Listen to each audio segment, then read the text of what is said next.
Hello everybody, the Green Man Bookseller here.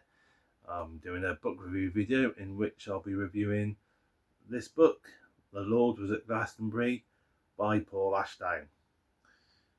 It's a relatively recent book, published in 2010, so recent in the grand scheme of things.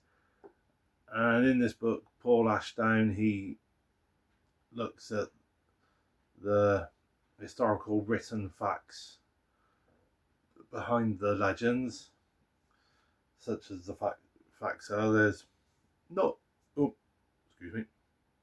not a massive amount of written documentations behind the legends, but Paul, he does a very good job of presenting the facts such as they are, and he takes a very neutral sort of line throughout the book with regard to the whole story.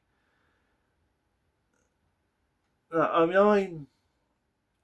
been very familiar with the legend of Joseph of Arimathea coming to Glastonbury, and the whole story of him planting him in the thorn bush, sort of where he put his staff into the ground and it turned into that thorn bush.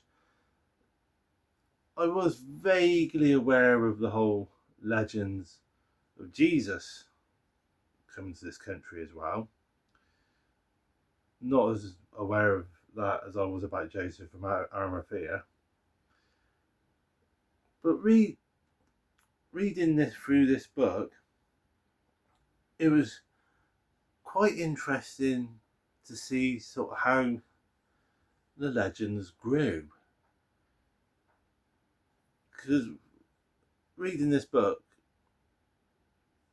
it started off, the legends seemed to start off simply as Joseph coming to sort of Cornwall, where the copper mines were, and I think it was a tin mines as well down in Cornwall. So the legends being that Joseph was a sort of trader in tin and copper, and that's why he came over to Cornwall. Obviously Cornwall traded sort of with like Cornish tin and copper, sort of found its way over to like Egypt and that part of the world. So it seems that the legend started off simply as like Joseph coming to Cornwall. Oh, excuse me, sorry, just having a quick slug of tea. And from there it seemed to grow and expand, and it grew into the legend that Joseph had come as far as Glastonbury, up to the lead mines. Is it lead mines up on the Mendip, sort of around Priddy area, and it grew to encompass Jesus, saying that Jesus came here as well to England, to Glastonbury as a young lad. And there's even legends also saying about Jesus coming here to sort of learn from the Druids, and he's sort of as a young man just before he started teaching. I was vaguely aware of that bit, but one part of the legend I didn't know about was how apparently Jesus built a church here, and then after his death, Joseph of Arimathea and 11 people sort of came back to England and rebuilt the church that Jesus had built. Apparently there's also parts of legend that Jesus' mother sort of met Mary, sort of like Joseph of Arimathea's niece. Apparently she came here and lived out the rest of her lives in the Glastonbury area and was buried in Glastonbury. So it was quite interesting reading through this book to see how the legends seem to grow from just like a little small legend into some massive big kind of legend. One thing I really enjoyed about this book was the way Paul presented the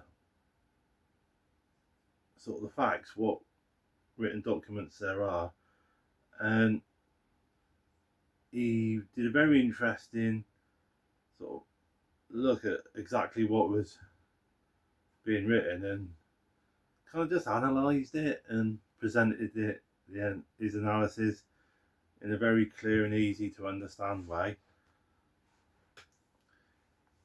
So it was very interesting, and one thing I quite liked was Paul didn't finish off the book by saying, yes, Jesus definitely did come here. He didn't finish off by saying, no, Jesus definitely did not come here. He just kind of presented the facts as they are, sort of the written documents as they are, and sort of just leaves it at that. Now, one thing that's surprised me, I mean, like I said, I was vaguely aware about the fact that Jesus had supposedly come here to this country with Joseph and Arimathea. But what surprised me was the earliest written documentation relating to the legend of Jesus coming here was written about 1895. There is written documentation that is much older than that about Joseph of Arimathea apparently coming to this country. So I admitted I'd never really thought about it much, but I just assumed that the legend of Jesus coming here had written documentation that was sort of almost as old as the written documentation for Joseph. So I suppose what I'm saying is I'm surprised that the earliest written documentation was only as recent as 1895. So I'd have thought there'd have been older documentation than that. I don't know why I thought that. I just suppose I'd put that down to the fact that I just assumed it would be almost just as old a legend as the legend of Joseph and Arimathea coming here. So, but no, this is a very good book. Very, very informative. Very easy to read. Thoroughly enjoyed it. So if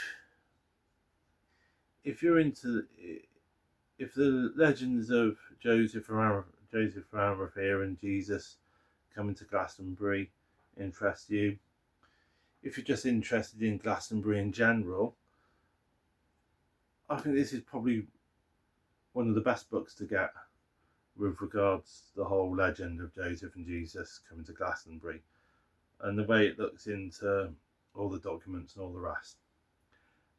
Definitely recommend it, guys. Anyway, thank you for watching. Hope you've enjoyed.